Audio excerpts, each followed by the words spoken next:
ચાલો બાળકો, good afternoon, જય સ્વામિનારાયણ. આજે આપણો કયો વિષય છે? હિન્દી વિષય છે ને? તારીખ 16. કેટલાને યાદ છે? સોરી, આજે ગુજરાતી વિષય છે. ગઈકાલે હિન્દી વિષય ગયો ને? હા, તો આજે ગુજરાતી છે. તો ક્યાં પહોંચ્યા? પુનરાવર્તન 4 આપણે અધૂરું છે ને? અધૂરું તો આપણે શું કરવાનું છે? પૂર્ણ કરવું છે. ચાલો પુસ્તક ખોલો. તમે લોકો પુસ્તક ખોલીને પણ બેસી ગયા હશો. બેસી ગયા? અચ્છા, ચાલો આપણે ક્યાં પહોંચ્યા? પ્રશ્ન 2, સોરી 2 તો થઈ ગયું હતું ને? 3 પહોંચ્યા ને પ્રશ્ન 3 ઉપર. આ મેં તમને શેમાં આપ્યું હતું? HW આપ્યું હતું. શેના વિશે? જો પ્રશ્ન 3, નીચેના દરેક વિશે 4 વાક્ય લખો. તો કેટલા લખી નાખ્યા છે? ન આવડતો કંઈ નહીં, હું લખાવીશ. તે દિવસે મેં કીધેલું હતું ને કે તમને અત્યારે શું આપું છું? હોમવર્કમાં આપી દઉં છું. જો આવડે તેને લખવાનું છે, ન આવડે તો હું અહીંયાથી કરાવીશ. બરાબર છે? તો ચાલો હું અહીંયાથી લખાવું છું તમને લોકોને. આવડશે કે નહીં આવડે? તો ચાલો શું કરું? નરેન્દ્રની નિડરતા વિશે આપણે લખીએ. તો નરેન્દ્રની શું છે? નિડરતા છે. તો કઈ રીતે નરેન્દ્ર હોશિયાર હતો, કેવો હતો, તેના વિશે હું લખાવું છું. હું ધીમે ધીમે બોલીશ, તમે લખો. બરાબર છે? તો ચાલો, તૈયાર? રબર, પેન્સિલ, નોટ કમ્પ્લીટ છે? ન હોય તો ફટાફટ કાઢો.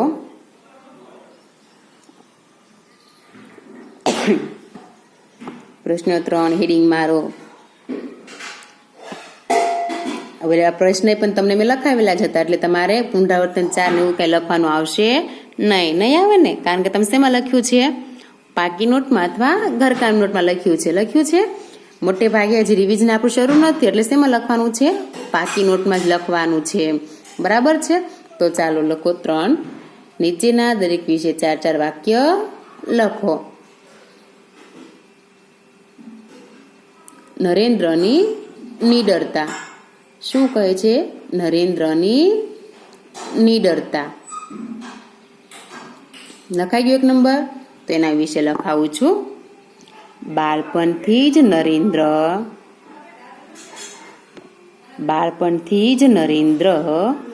નિડર હતા. બાળપણથી જ નરેન્દ્ર નિડર હતા. કોઈ બીક બતાવે તો તે ડરતા નહીં. કોઈ બીક બતાવે તો તે ડરતા નહીં.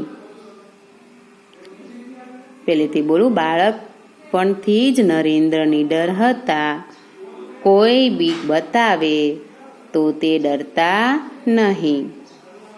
જાતે તપાસ કરી આવે.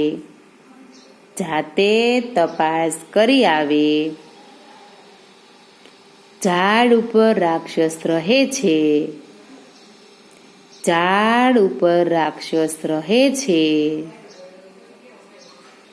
એવી વાત સાંભળી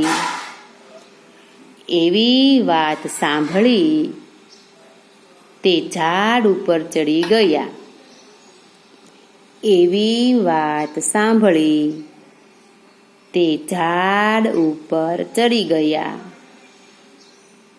તેમને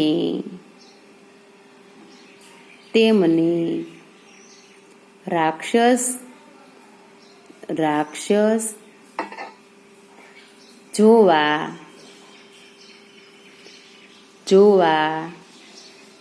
મળ્યો નહીં. તેમને રાક્ષસ જોવા મળ્યો નહીં. આટલું લખવાનું છે.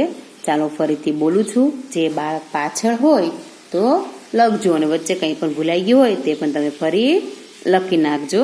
ચાલો. બાળપણથી જ નરેન્દ્ર નિડર હતા. કોઈ બીક બતાવે તો તે ડરતા નહીં. જાતે તપાસ કરી આવે. ઝાડ ઉપર રાક્ષસ રહે છે. એવી વાત સાંભળી તે ઝાડ ઉપર ચડી ગયા. તેમને રાક્ષસ જોવા મળ્યો નહીં. એને તો કોઈનો ડર જ હતો નહીં ને. ત્યાર પહેલા આપણે વાત કરી હતી ને, કોને ડર બતાવ્યો તો? દાદાએ એને ડર બતાવ્યો હતો, પણ તોય તે ડર્યા ન હતા. ચાલો 2 નંબરનો. 2 નંબરમાં શું કહે છે? કાંસા ગામ. લખો નંબર 2, કાંસા ગામ. જેને લખાઈ ગયું છે ધ્યાન આપશે, બરાબર છે? નથી લખાનું એ લખશે. લખ્યું 2 નંબર કાંસા ગામ. હંમેશા અક્ષર સારા કરજો, લટકતા અક્ષર લખજો, ચેકચાક થાય નહીં. તમને આ વસ્તુ પણ એક્ઝામમાં પૂછવામાં આવશે, એટલે વાંચવામાં તમને સારું પડે તેવું વ્યવસ્થિત લખાણ કરજો. ચાલો, કાંસા અમરેલી જિલ્લાનું. કાંસા અમરેલી જિલ્લાનું. કાંસા અમરેલી જિલ્લાનું એક નાનકડું ગામ છે. એક નાનકડું ગામ છે.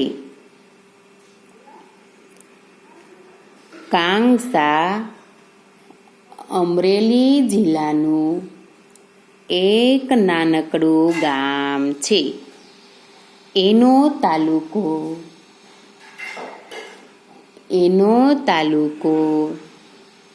ધારી છે. એનો તાલુકો ધારી છે. કાંસાની પશ્ચિમે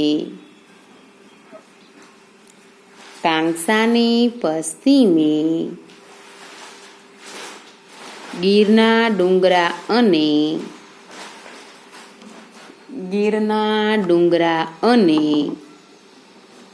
જંગલ છે. ગીરના ડુંગરા અને જંગલ છે. 6 દાયકા પહેલા 6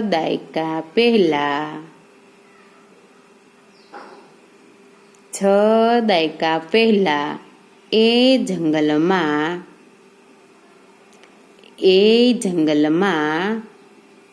પાર વગરના જંગલી જાનવરો હતા.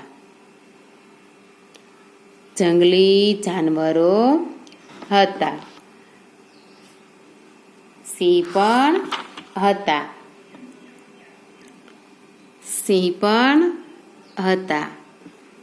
આ પ્રશ્નો તમારે શેમાં આવી ગયેલો છે ખ્યાલ છે? આ તમારે પ્રશ્નમાં પણ આવી ગયો છે, અને ચોપડીમાં સાવ વ્યવસ્થિત લખેલું પણ આપણને આપેલું છે. કેટલાને ખ્યાલ આવી ગયો તો કાંઈ એ જ છે? ચાલો હું ફરીને લખાવું છું, સાંભળો. હવે બાકી હોય તો લખો. કાંસા ગામ. કાંસા અમરેલી જિલ્લાનું એક નાનકડું ગામ છે. એનો તાલુકો ધારી છે. કાંસાની પશ્ચિમે ગીરના ડુંગરા અને જંગલ છે. લખાય છે? કાંસાની પશ્ચિમે ગીરના ડુંગરા અને જંગલ છે. 6 દાયકા પહેલા એ જંગલમાં પાર વગરના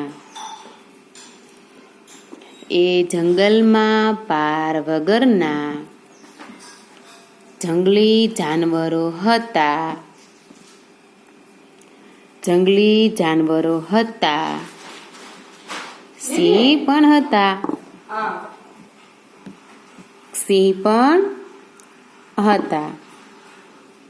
ચલો, અહીંયા 2 નંબરનો પૂરો થઈ ગયો.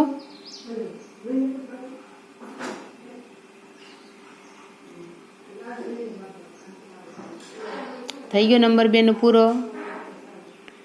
સરસ. નંબર 3, છોડની વેદના. ક્યાં પહોંચ્યા? છોડની વેદના. આપણને ખ્યાલ છે ને છોડ કેવો હતો? તો ચાલો આપણે જોઈએ. નંબર 3 મારો, છોડની વેદના.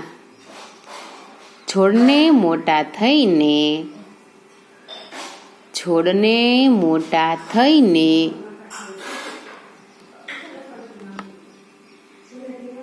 એને મોટા થઈને કેવું બનવું હતું, ઘેરઘૂર બનવું હતું ને એવું જ આ એ છે.